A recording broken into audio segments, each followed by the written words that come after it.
Hi viewers, అందరికీ నమస్కారం. Welcome to Sravya's recipes. Hi అండి. ఇవాళ మన రెసిపీ నిమ్మకాయ పిండి పులిహార అంటారు. అయితే నిమ్మకాయ పిండి పులిహారకి కావాల్సిన పదార్థాలు ఎందుకు చూద్దామా.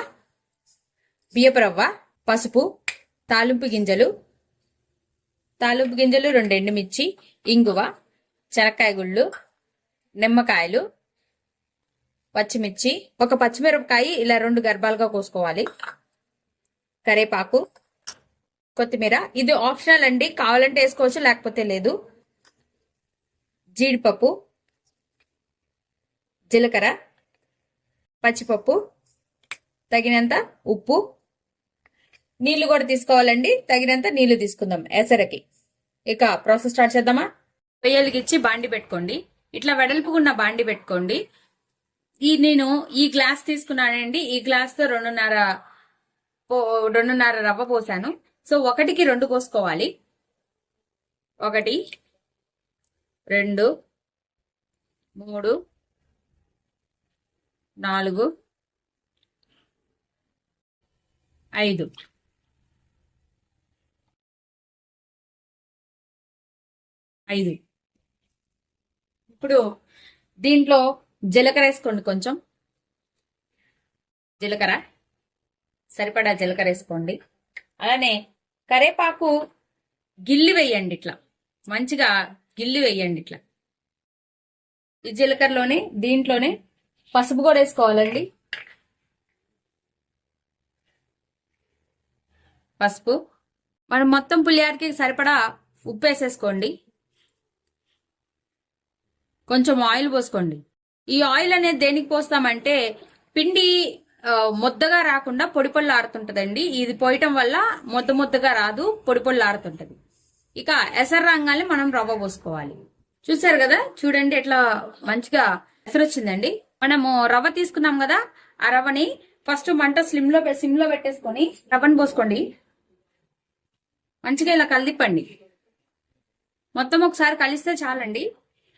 కలిదిప్పేసి ఇంకా హై ఫ్లేమ్ ఉంచకండి. మొత్తం కూడా సిమ్ లో పెట్టేసుకొని మంచిగా మనం ఉప్మా కనుక చేసుకుంటే ఎలా అయితే మగ్గిపోతుందో అలా మగ్గిద్దండి.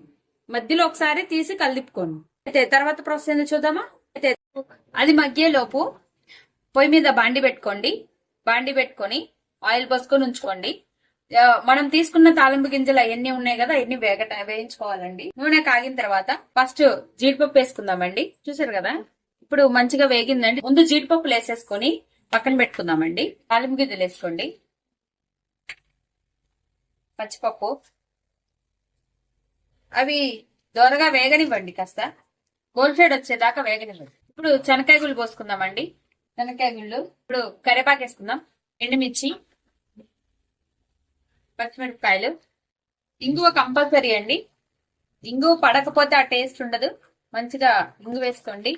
ఎండుమిరపకాయలు, పచ్చిమిర్చి వేగిన తర్వాత తీసేద్దామండి. నేను పచ్చిమిర్చి, నాకు చిన్నపిల్ల ఉందండి, పచ్చిమిర్చి వేస్తే ఘాటు ఉంటదని నేను ముందుగానే వేయించి పక్కన పెట్టుకున్నాను. మీరు దీంతో పాటే పచ్చిమిర్చి వేసేసుకోవచ్చు. వేసుకొని పచ్చిమిరపకాయలు, ఎండుమిర్చి వేగంగానే తీసేసేయండి.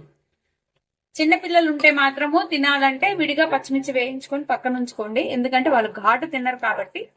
ఘాటు తినే వాళ్ళు పచ్చిమిర్చి దీంట్లోనే వేసేసుకొని తీసేసుకోవచ్చండి. ఇంకా ఎండుమిర్చి వేగంగానే తీసేద్దాము కదా. తాలింపు గింజలు అయిపోయింది. ఈ ప్రాసెస్ ఇక్కడ ఎంతవరకు అయిపోయిందండి. నెక్స్ట్ ప్రాసెస్ ఏంటో చూద్దామా. చూసారు కదా, ఇదిగోండి మంచిగా మగ్గిపోయింది, పొడి పొడి ఆడుతుంది. నేను కింద దించేసుకున్నానండి. మనము వేయించుకున్న తాలింపు ఉంది కదా, ఆ తాలింపు దీంట్లో వేసేసుకుందాం. మనం వేయించుకున్న జీడిపప్పు, పచ్చిమిర్చి ఉన్నాయి కదా, ఇవి వేసేసుకుందాం దీంట్లో. నేను తాలింపు వేసుకున్న తాలింపు ఉంది కదండి, మొత్తం వేసేసుకుంటున్నాను. ఇట్లా వేసేసుకోండి. కలిపుకుందామండి దీన్ని. నేను ఉప్పు అన్ని వేసేసానండి ముందే. ఇదిగోండి చూసారు కదా, మంచిగా ఇట్లా కలుపుకున్నానండి నేను.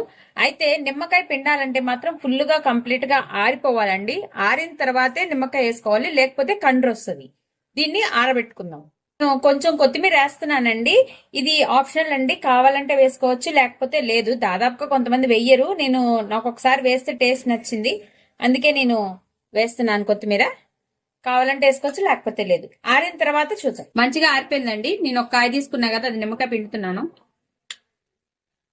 మీరు నిమ్మకాయ పులుపుని బట్టి పెట్టుకోండి. మేము నిమ్మకాయ తక్కువ తింటాను, అందుకని నేను పులుపు తక్కువ వేసుకుంటున్నాను. పులుపు తినే వాళ్ళైతే కొంచెం వేసుకోవచ్చు, ఇంకో కాయ పట్టిద్ది.